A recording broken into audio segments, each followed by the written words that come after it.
मुलाकात होगी, ज्यादा से ज्यादा घर के आंगन में बैठ के बात करेंगे। लेकिन यहाँ पे इस मुश्किल वक्त में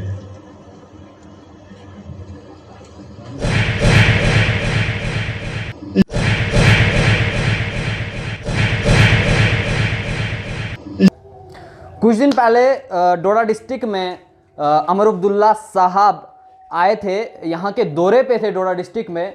आप क्लिप देख ही चुके हैं। लेकिन मैं आपको बता दूं, कभी कभार कैमरे के कैद में कुछ ऐसी चीज़ें आ जाती हैं जो यूनिक होती हैं, जो बाकी तो नहीं देख सकते, लेकिन कैमरा कभी कभी वैसी चीज़ें कैप्चर कर लेता है जो शायद वैसी चीज़ें नहीं होनी चाहिए। तो नमस्कार, मैं पारुल दुबे और आप देख रहे हैं द लोकल रिपोर्ट। इस समय अगर मैं आपको बात करूं, अमर अब्दुल्ला साहब जो फार्मर सीएम है नेशनल कॉन्फ्रेंस के, वो यहाँ पे दौरे पे थे, डोडा डिस्ट्रिक्ट के दौरे पे थे। लेकिन कुछ ऐसी चीज़ें जो अनवांटेड चीज़ें हमें देखने को मिली।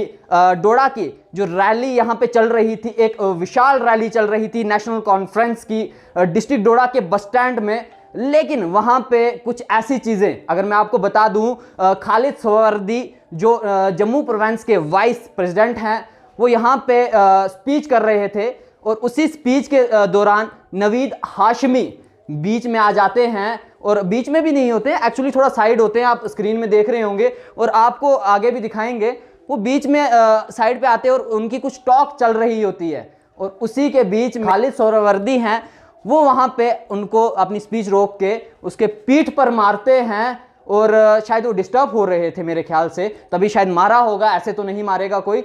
और इसी के साथ अगर मैं आपको बता दूं तो दूसरी बार अमर अब्दुल्ला साहब जिस समय स्पीच कर रहे थे, उस स्पीच के दौरान अगर मैं आपको बता दूं, यूथ प्रेसिडेंट हैं चिनाब वैली के शादाब सोहरावर्दी, वो वहाँ पे आ जाते हैं। उनको शायद लग रहा था कि माइक जो है वो वहाँ पे पूरी तरह उनकी वॉइस नहीं आ पा रही, तो उसको वो ठीक करने की शायद कोशिश कर रहे थे। जो हमें लगा, वो क्लिप देख के, आप भी ये क्लिप ज़रूर देखना, तो हमें वो लगा कि वो शायद उनकी वो ठीक कर रहे हैं माइक को। लेकिन आप देखेंगे किस तरह से जो फॉर्मर सीएम हैं अमर अब्दुल्ला साहब, उनको गुस्सा आ गया और उन्होंने धक्का दे दिया शादाब सोहरावर्दी को, जो नेशनल कॉन्फ्रेंस के चिनाब वैली के वाइस प्रेसिडेंट, जो प्रेसिडेंट हैं चिनाब वैली के, माफ़ कीजिएगा।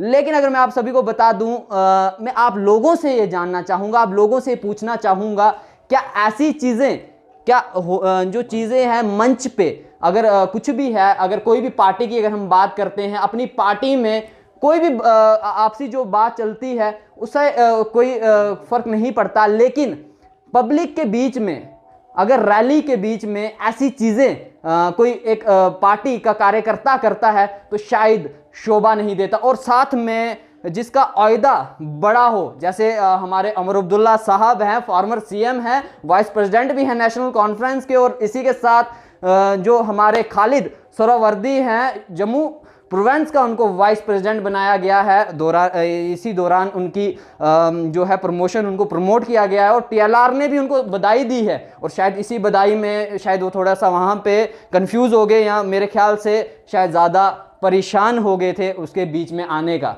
चलो जो भी है, ये आप सभी देख ही रहे हैं क्लिप, और दोबारा आप इस क्लिप को ज़रूर देखना। और इस क्लिप को देखेंगे तो आपको पता लगेगा कि आखिरकार किस तरह से जो ये चीज़ें हैं ये क्या सही हैं या गलत। आप भी ज़रूर कमेंट करके हमें बताइए कि क्या ये चीज़ें सही हैं।